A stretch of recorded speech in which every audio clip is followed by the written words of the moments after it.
5 plus ako. So yun na nga guys, umakyat kami ng Tagaytay. Merong sakay na 7 katao yung BRB natin. Hindi naman siya nahirapan mga kaibigan.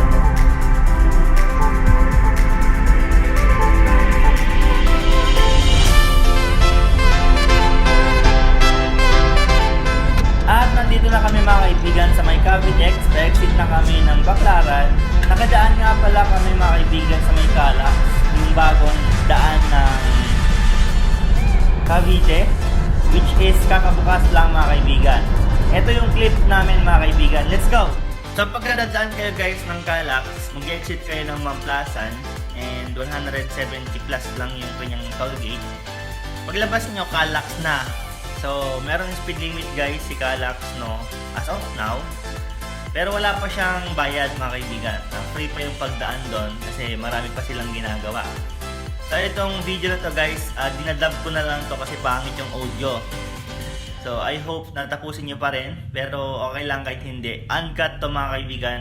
Around 15 minutes from Mamplasan exit to exit ng Calax mga kaibigan. So dulo na yon ng Santa Rosa Road. So ayun guys, tapusin nyo na lang kung gusto nyo. Then hindi, just next video na lang kayo mga kaibigan. When I think of every time you let me down, I start to lose control. A lot of weakness. I never told you I was mad. I held it all inside.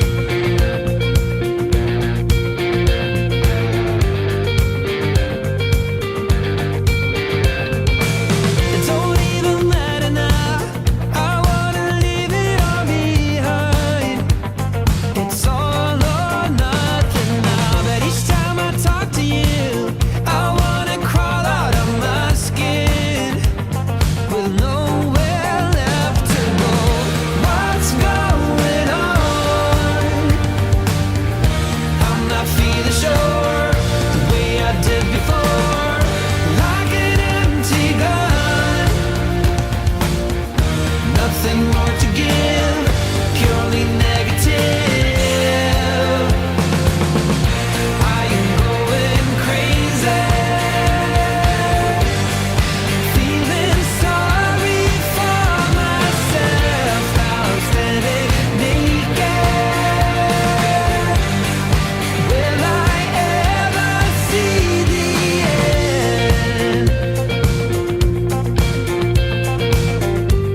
could make a change. The pieces